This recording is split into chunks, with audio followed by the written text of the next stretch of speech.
para todos vocês. Em primeira mão, eu quero agradecer as participações que têm ocorrido, né, nos meus vídeos.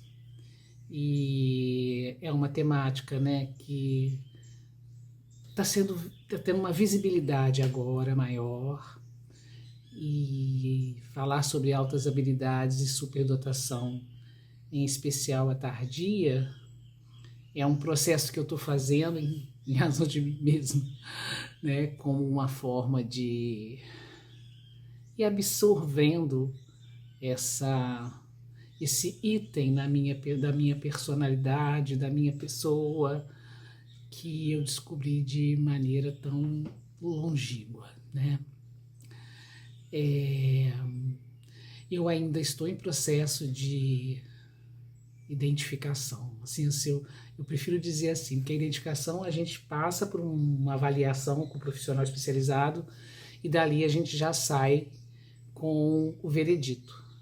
Mas identificar-se mesmo depois de muitos anos, como é meu caso, não é um processo que acontece rápido, demora.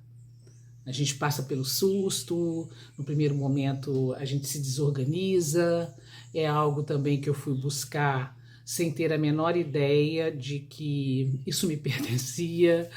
Então é realmente um processo lento, não é de uma hora para outra. E nem traz nenhuma, como as pessoas devem pressupor, meu Deus, mas isso é tão bom. Eu acho que eu já falei nos vídeos anteriores, eu vou repetir, não é tão bom assim, né? Tem ônus e bônus. Acho que tem um vídeo que eu falei só sobre isso. Então, os comentários estão muito interessantes. Eu vou falar hoje sobre o superdotado oculto, assim que eu quero chamar. Porque como eu ainda estou em processo de entendimento, foi muito interessante porque eu estava trabalhando no computador e de repente, não sei como, apareceu uma reportagem para mim de 2016. Essa reportagem saiu na revista Época. Eu abri o Google e fui entender, ela está replicada em outros sites, tá? Eu vou deixar uma referência lá embaixo para vocês poderem acessar a reportagem toda. Mas a reportagem conta a história de Giovanni Ferreira Pinto e Dirceu Manuel de Andrade. Estou aqui olhando. Foi em 2016, tá? E eles tinham 11 anos quando na fotinha que consta na reportagem, tá? Mas a reportagem, o título da reportagem, né, que saiu na revista Época e foi atualizado 12 de 6 de 2017. O que a história de dois superdotados revela sobre o Brasil? Eles foram colegas de classe, um é pesquisador da USP e o outro está na cadeia. Suas vidas difíceis mostram como o país desperdiça os seus talentos. Esse é o título da reportagem, vou mostrar para vocês aqui, ó. Não vai dar para ver direito com a iluminação, mas eu estou no outro celular para poder pegar os dados. E já deixo até os créditos para a revista, né? A história me comoveu profundamente, porque no artigo ela foi muito bem escrita, pegou a infância, pegou a adolescência, até eles chegarem à vida adulta. E ambos, né, tiveram problemas quando crianças na escola, porque não se adaptavam ao programa dado. São descritas situações em que para eles aquilo já era óbvio. Eles têm altas habilidades um tanto diferentes, mas a verdade é que em algum momento eles se encontraram depois de serem rechaçados, depois de serem criticados na escola, como desordeiros, como desatentos, como quem não tinha interesse, ou se demonstravam um saber, por exemplo, uma equação que de repente de uma hora para outra um deles já sabia o resultado, quanto que aquilo incomodou, né, a professores. E enfim, eles tiveram muitos embaraços na escola lá, fundamental, lá no iniciozinho. E acaba que eles se encontraram na escola. Então, quando eles se encontraram numa determinada escola, um deles foi parar na PAI, sabe? Porque a mãe trabalhava na PAI e tudo estava sendo visto como um certo distúrbio. E em algum momento ele volta e um deles, né? E eles se encontram numa escola e ao se encontrar eles se identificam e eles passam a ficar juntos e viram amigos. Evidentemente, os desdobramentos dessas duas vidas foram completamente diferentes, por isso que o título é esse, que está aqui, né? Essa explicação de como que um virou pesquisador da USP e o outro, na ocasião, né, estava na cadeia.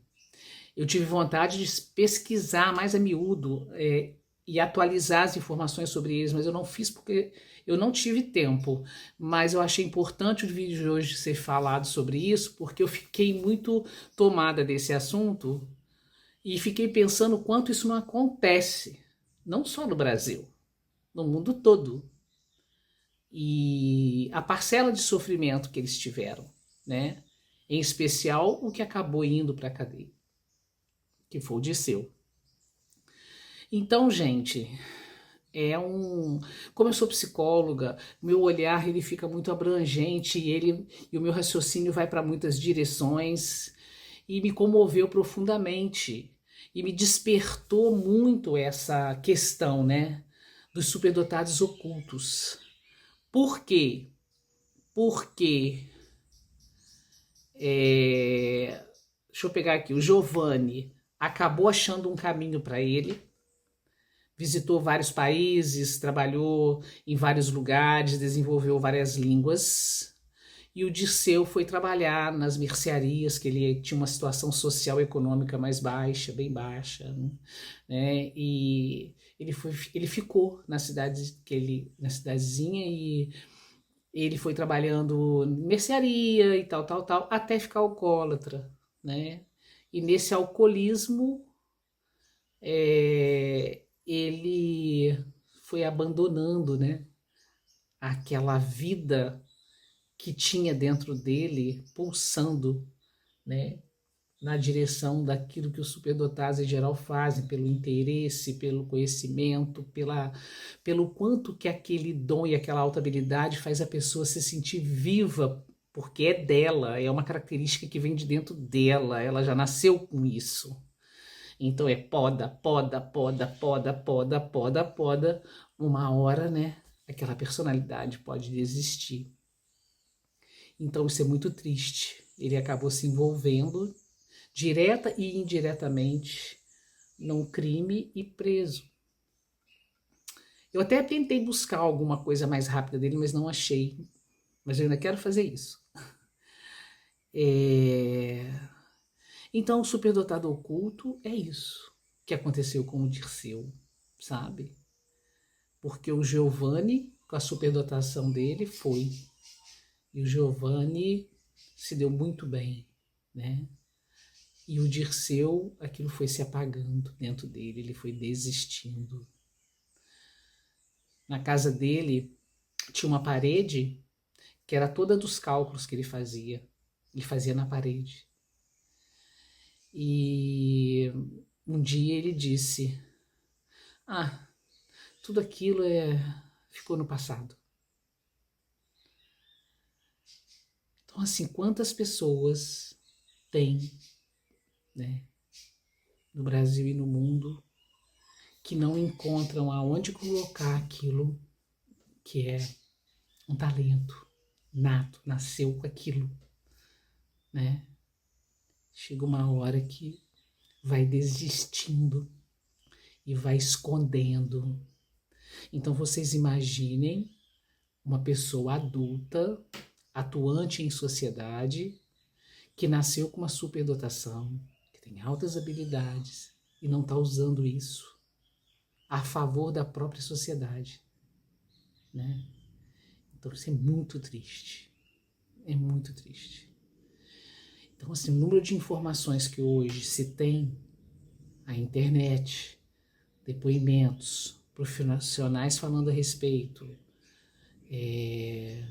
a minha expectativa é que isso vá descortinando essa ocultez, sabe, nas pessoas, e que as pessoas possam ter a chance de entender quem elas são quando elas vêm portadoras dessa condição.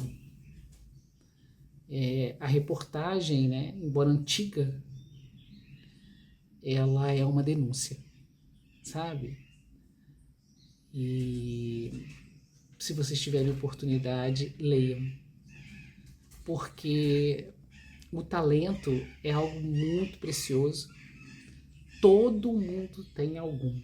Quem escuta meus vídeos, eu estou sempre falando isso. Mas, se dentro da natureza humana existe seres humanos que nascem com essa característica ela é para ser colocada a serviço.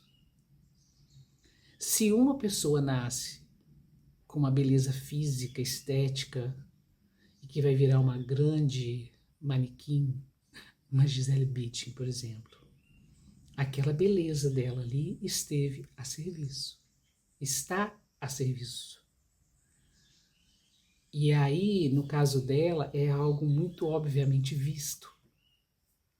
Mas quando é uma coisa que é dentro da gente, não é assim que funciona. Quando se é criança, precisa que o olhar do adulto seja atento o suficiente para ver aquilo ali no comportamento da criança e falar: opa, eu tenho que ficar de olho, porque tem alguma coisa ali que a gente tem que observar. Sejam os pais, sejam os educadores na escola. A família tem um papel importantíssimo, tá?